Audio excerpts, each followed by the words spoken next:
Hi, welcome to Holistically Fit and Healthy. I'm Cara, and I'm a wife, a mom, teacher, and a certified integrative holistic health coach. I own Holistically Yours Health and Wellness, and I have additional certifications in behavioral analysis, detoxification, and hormone health. I love all things health and fitness, but you won't find any fad diets and magic pills here. Join me as we achieve wellness that nourishes your mind, body, and soul. I'm thrilled to be your guide on this journey toward a happier, healthier you. So get ready to discover how eating healthy can be simple and delicious, and how making realistic, sustainable shifts will empower you to achieve all of your health goals. From creative ways to incorporate more whole foods into your diet, to finding joy in movement and practicing mindfulness, I'll share practical tips, insights, and recipes to help you thrive. Together, we will navigate the confusing world of nutrition and empower you to take control of your health. Whether you're looking to lose weight, decrease inflammation, boost your energy levels, or simply feel better in your own skin, I am here to support you every step of the way. So if you're ready to embrace a holistic approach to health and wellness that's both delicious and fulfilling, let's get started.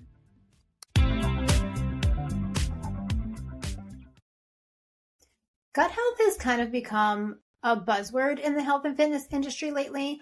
I feel like every time I turn around, somebody else is talking about gut health. But a lot of us don't necessarily understand what gut health is or how it affects our bodies. So what is gut health? That's the first thing we're going to talk about. What is gut health? Your gut is home to trillions of microbes, also called your gut microbiome, right? So these microbes help you digest food, absorb nutrients, produce certain vitamins, and regulate your immune system.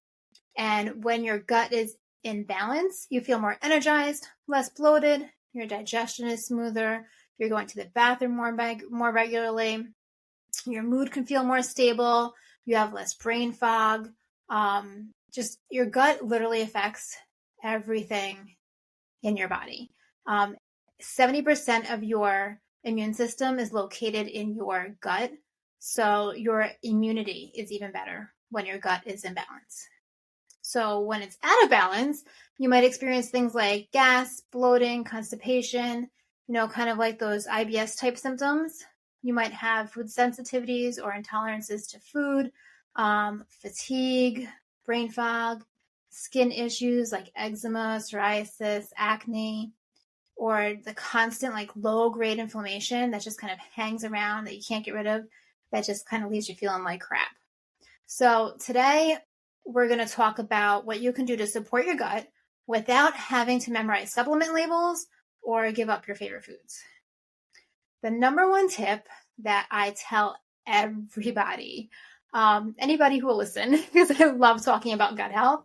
So my number one tip is to focus on plant diversity. You should focus on eating 35 to 40 different plants per week. And every time I say that, people look at me like I'm crazy. They roll their eyes. They're like, yeah, right. Okay. Good luck, Cara. I'm barely eating 3 plants a week. You want me to eat 40? And as a matter of fact, I just taught a meal planning workshop to a group of ladies the other night. And I was talking about gut health and meal planning and ways to support your gut health through meal planning. And when I said that you should be eating 35 to 40 plants a week, they all rolled their eyes and laughed at me.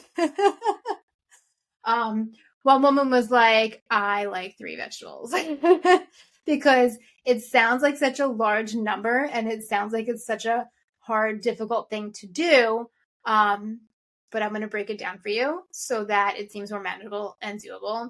And when you actually think about it, I bet you're eating at least 20 different plants a week without even realizing it. So you really want to focus on a variety of plants, right? So when we say plants, we're talking about fruits, veggies, legumes, whole grains, nuts, seeds, like all the colors of the rainbow. So everything that is a plant counts as a plant. We're not just talking vegetables and fruit here. So if you have if you add your plants to every meal that you eat, which I know sounds overwhelming, but hear me out, you are definitely going to be eating, if you have a variety, 35 to 40 different plants a week. And it's really not that hard to do. So say you have spinach, you add a handful of spinach to your smoothie in the morning, you add some lentils to your soup, you sprinkle pumpkin seeds or some chia seed or some flax seed or, I don't know, some kind of seed on your salad or a couple of nuts. That's a couple of plants right there, right? You don't need to overhaul your whole diet. You just need to start adding more plants into the meals you're already eating in a simple way that works for your lifestyle. So, for example, if you're doing a taco night, you might want to add black beans and avocado. You might want to add salsa if you don't usually eat salsa. Salsa has so many plants in it already, right? That usually has like some cilantro, tomatoes, maybe a jalapeno, an onion. So even though you're eating that one thing of salsa, you're eating all of those different plants in that one food. If you're making maybe a wrap for lunch, you could toss in some shredded carrots or a cucumber.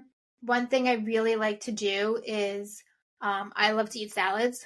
Like I truly like salads.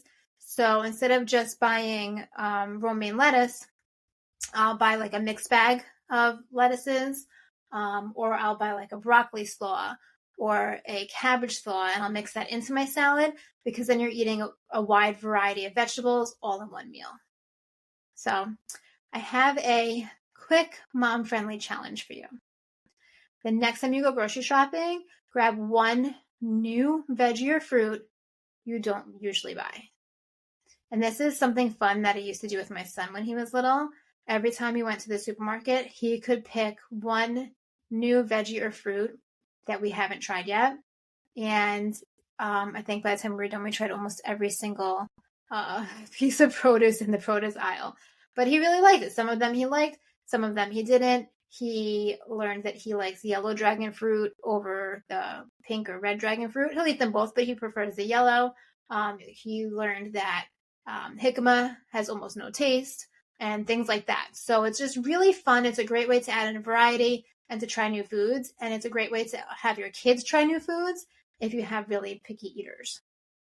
So maybe it's rainbow chard, maybe it's a kiwi. Just add in something new, shake up your gut microbiome in the best way that you can. So that's a little challenge for you. All right, on to tip number 2. Tip number 2 is to hydrate like it matters, because it does, right? Your gut lining and all those good microbes need water to function properly. And even a mild dehydration can slow your digestion, make you feel sluggish, make you feel tired and fatigued, and really mess with your gut's natural rhythm. You need to hydrate because you need that water to push through your intestines and get the nutrients where they need to go, and detox the way your body needs to detox. So one way to do this is you can start your day with a big glass of water before you even have coffee. It can be room temperature, be warm with lemon water, whatever feels good for you. A trick I like to tell my clients who are working on this is to just keep a water bottle next to their bed. Super simple, right? Keep a water bottle next to your bed, drink it when you get up in the morning. Right there you have like 16 ounces of water down, and you're already starting your day feeling a little more hydrated.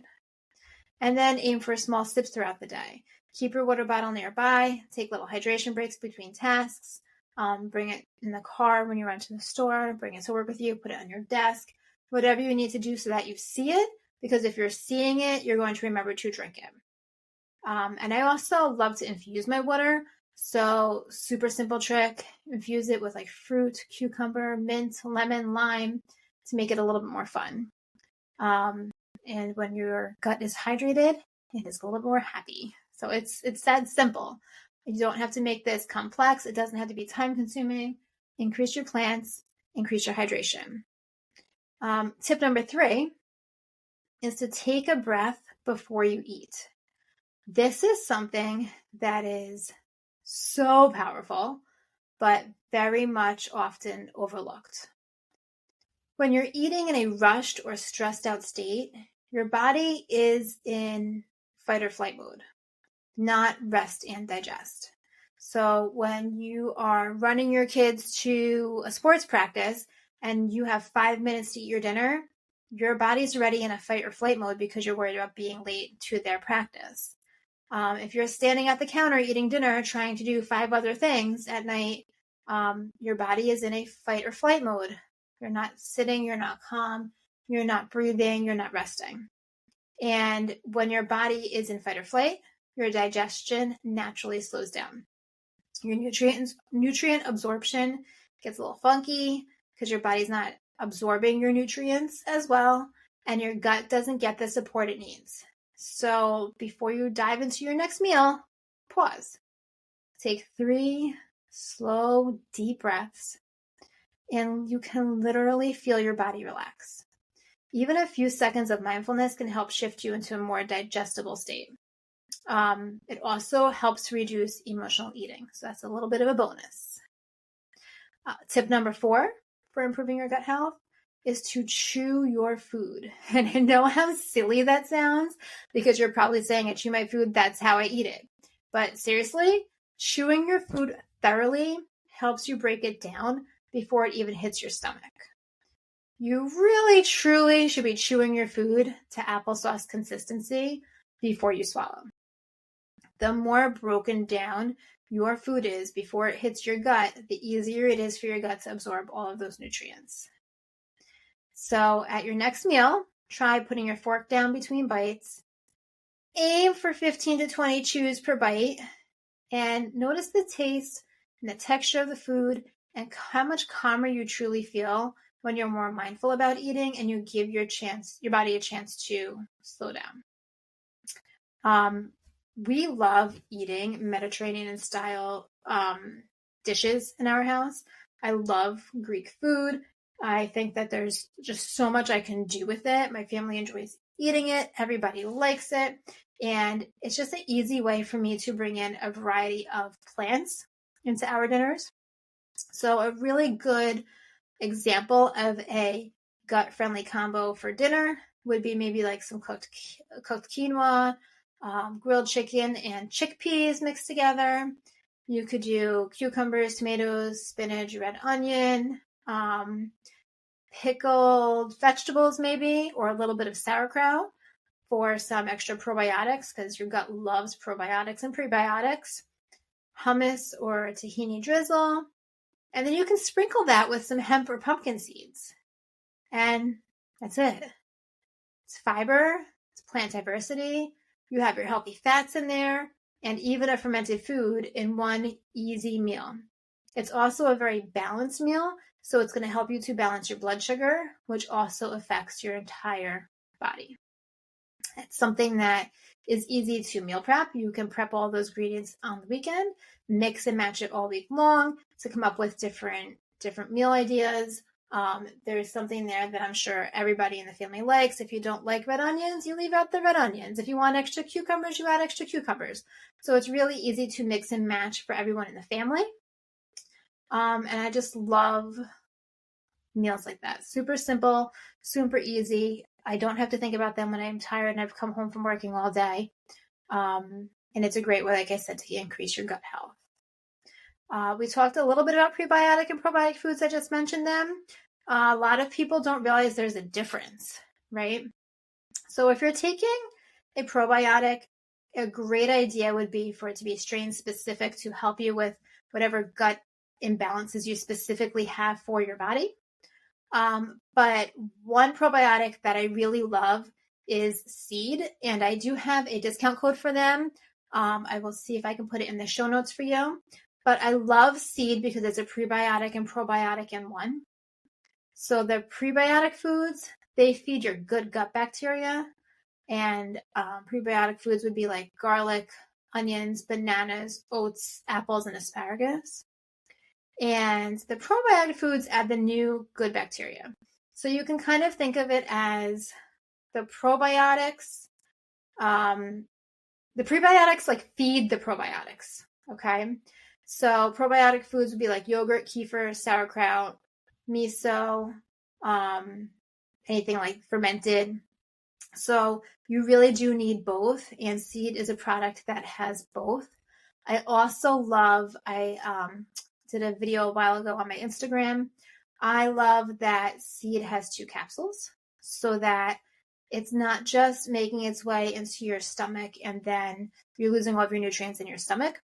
It is actually making its way to your stomach, and then because it's in 2 capsules, literally making its way into your intestines, into your gut, ensuring that your gut is getting the prebiotics and probiotics that it needs directly where it needs them.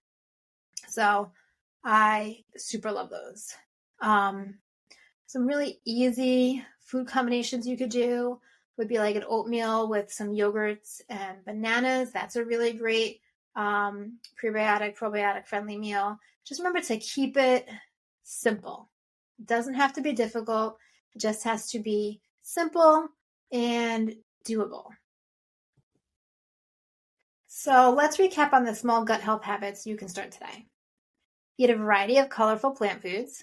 Stay hydrated throughout the day. Breathe before meals to activate digestion and to put you in that rest and digest state. Chew more, rush less. Kind of want an applesauce consistency. Include prebiotics and probiotics where you can. And prep gut-friendly ingredient meals to make dinner nice and easy and stress-free. I'm not talking any crazy diets, no added pressure, just small steps that build on each other over time. So if this episode made you think, okay, I can actually do this, then I've done my job. Gut health doesn't need to be intimidating. It just needs to feel doable. And if you want a little extra support, reach out to me. I have a free one-on-one consultation happening now. I'll put the link in my show notes so that you can schedule your free consult with me today. And let's get started on improving your gut health so you can start feeling better. Remember, it doesn't have to be perfect. It just has to be doable. You've got this, and I'm here cheering you on every step of the way. If you found this helpful, share it with a mom friend who's ready to add a little more ease into their day. Remember to follow me on Instagram at holisticallyfitandhealthy for more health and wellness tips. Thanks so much for being here, and I'll see you next time.